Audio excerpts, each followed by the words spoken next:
You are watching the Pittsburgh Penguin Fan Show on Fan Media Network. I'm Joe Bartnick, a Pittsburgh Penguin fan.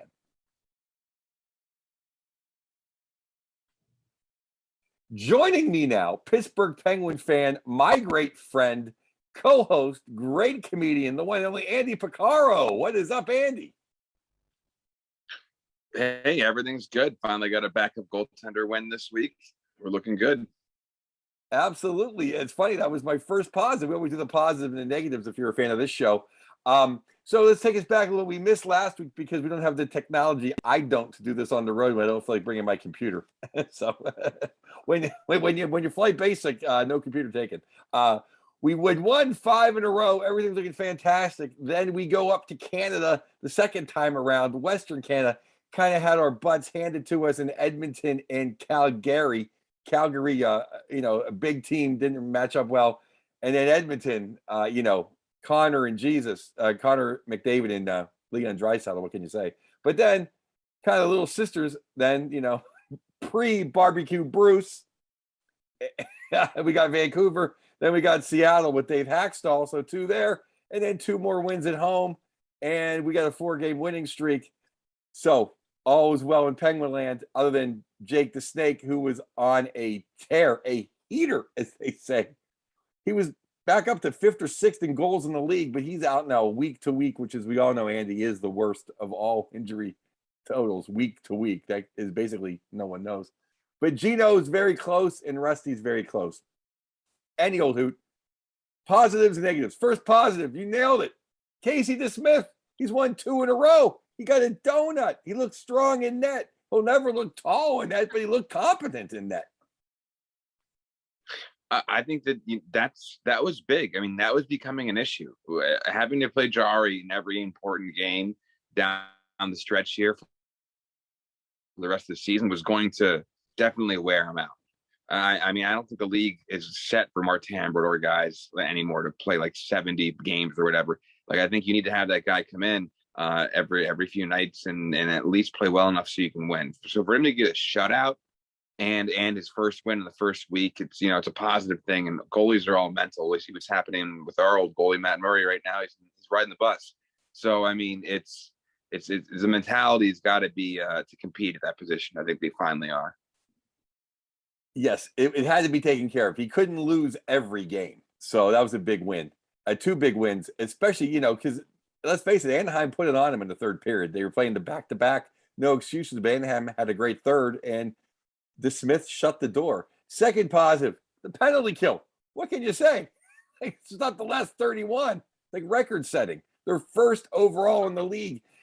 And part of that, Brock McGinn, the mighty, mighty McGinn. And here's a dirty little secret. He's a better penalty killer than Brandon Tanev. We love Tanev's hair. We love Tanev on the breakaways.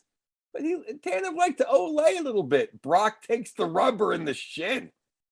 Great stuff. Everyone on the penalty kill, just fabulous. No, I mean, that's where they've been surprising. And I really think that somebody that's not only been good on the penalty kill, but good on the power play is Erod. I know we've made him a positive a bunch already, but I mean, the better he plays in the different situations, like he's played well without Sid, he's played well with Sid. Like, this guy has now become, a real important player. And it's funny to see him wear number 9 because at his best, he is like a dollar store Dupuis. And I think that, the more he stays at this level, the more games we get, 24 games in or whatever, we have a pretty good idea that this is the kind of player hopefully he's going to be all season. What's funny is he might be a little less than Dupuis on the wing, but he's a pretty good center. I like the way Erod's playing right now. Big whipping boy for me. Nothing but positives for a long, long, long time. He's playing great with Sid. He's playing great. He deserves to play when everyone's healthy. That's the scary thing. No, he's him and Heinen have absolutely cemented themselves into this lineup. They just add too much if you take them away. Even when everyone's healthy, you take away those 2 guys, it's a lot of goals and a lot of opportunities gone. It's maybe almost all the wins go away. Take away those 2 players, Yeah, I mean, we bag on Zucker, but he should be on Malkin's line, Heinen. He buries the puck. Zucker hits you right in the chest. Third positive, I think this is really huge. I think Marino, Johnny, has really come into his back to his old self the last 6 weeks. I think he's playing tremendous hockey. He's getting enough offense, maybe not the points, but just kind of leading the play, coming down on the side. He's in the mix. He's making some nice defensive plays. He's reading plays. He's anchoring that second pair. I think it's huge. Johnny's playing well. Yeah. Well, my big positive has been that I want to end up with for me has been positive all year, and that's just Mike Sullivan. And with all of the injuries and everything going on, the guys that are coming in, the guys that are going out, they're somehow more injured than Washington, who was incredibly injured. That was kind of like the battle of the limping teams. The way these guys play, and they play right every night. There hasn't been one effort I can think of right now where they've just stunk. You know, and we're quarter of the way through the season, and there hasn't really been a night. I'm trying to think if they've really laid an egg, and I think it's probably been one or two, but I can't even think of it. Mike Sullivan has this team, you know, under his thumb as good as it's ever been. Like the team just forechecks hard, they back check hard, they do everything right. Maybe they're not the most talented, but they do everything right. I think like one Montreal game I think was bad, right?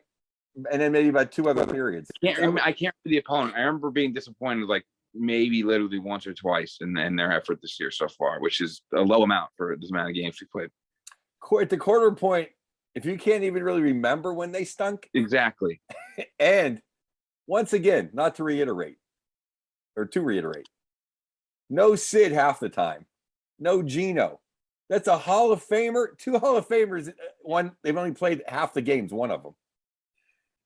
Jake is on the All-Star roster. He's out. And Rusty's a $7-8 million guy when he hits the free agent market. He's not 2 rings. So that I'll give that's half of my one negative is on a personal level. I think they're doing too well without Rusty. I think Rusty might be on the block.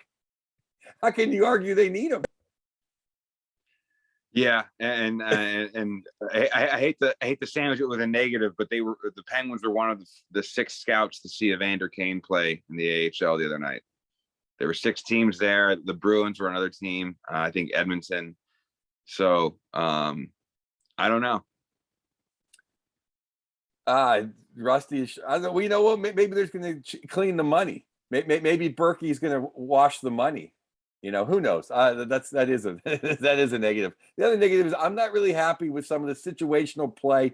Hey, when you won 4 in a row, we're nitpicking.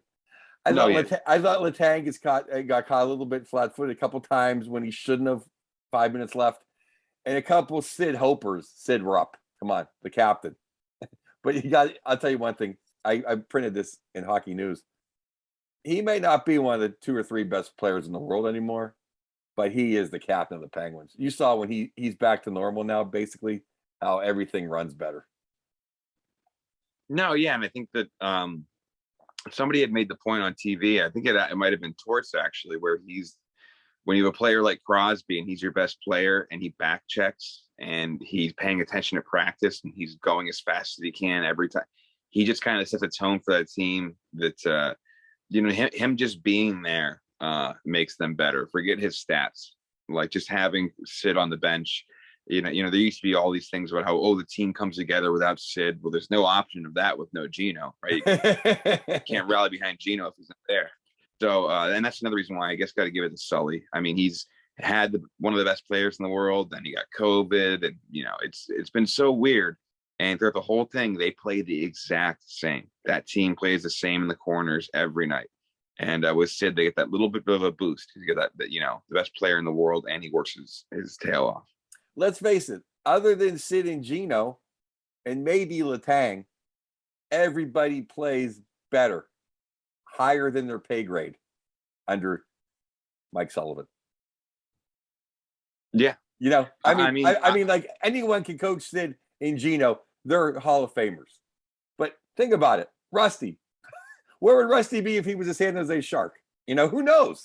But I know one thing: he's an incredible Penguin. Everyone who comes to the Penguins plays better under Sullivan. Who has come to Pittsburgh and played worse? Nobody. It's a testament to how great he is. Really? With all the Rutherford stuff last year, I was really worried that the Sullivan tenure, not because he's a bad coach or anything like that, but the tenure was just going to come to an end. The relationship seemed like maybe it was souring. And then that's the best thing about this year is that's completely over. It seems like Sully's back to being the guy that's going to be there forever. Hopefully it's like, Noel and Cower where he's grandfathered in. Because, he's become, as much of the Penguins Ring of Honor as anyone in Penguins history. Hey, I've always said he's the greatest coach they've ever had, and no one loves him more than Brian Burke. When you ever hear Berkey talking about him, like, he ain't going anywhere.